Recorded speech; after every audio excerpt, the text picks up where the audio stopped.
At Farms.com Risk Management, we understand that commodity price risk management and sound financial advice are essential in today's volatile crop and swine sectors. Visit our website at www.riskmanagement.farms.com. This is Michelle Lamrin, Commodity Research Analyst with Farms.com Risk Management, with this week's Farms.com Hog Report. According to the U.S. Meat Export Federation on January 13, 2011, U.S. pork exports in November were up 19.7% compared to last month and up 6.7% versus November of 2009.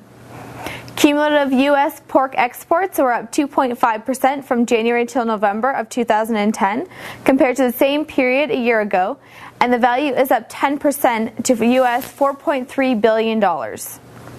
The biggest buyer, Japan, bought 18.6% more U.S. pork in November versus last month and 10.2% more pork than the same period a year ago.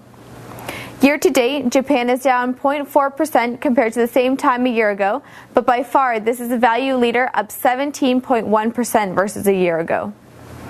Mexico was a volume leader, up 31.4% versus last month and up 30.4% compared to last year. The value of these exports jumped 44.3%. Year to date, Mexico is up 17.6% compared to a year ago.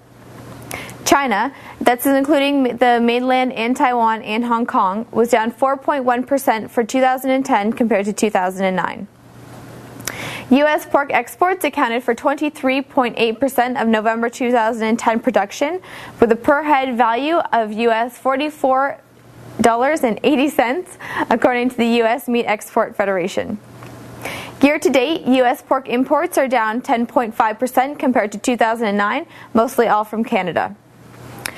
The bad news just won't stop coming for South Korea. Almost 15% of the total hog and cattle population in the country has been culled in an attempt to stop the spread of foot and mouth disease.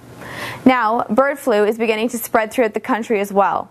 3% or 3.6 million of the poultry population of South Korea has been slaughtered in an effort to contain the outbreaks, while the number of reported cases is still rising.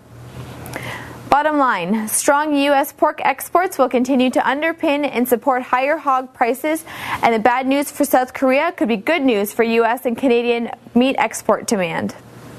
In fact, South Korea, the sixth biggest buyer of U.S. pork in 2009, may jump 15% to 20%, from about 179,000 metric tons in 2010, according to the chairman of the Korea Meat Import Association. That's all for this week. Have a great weekend.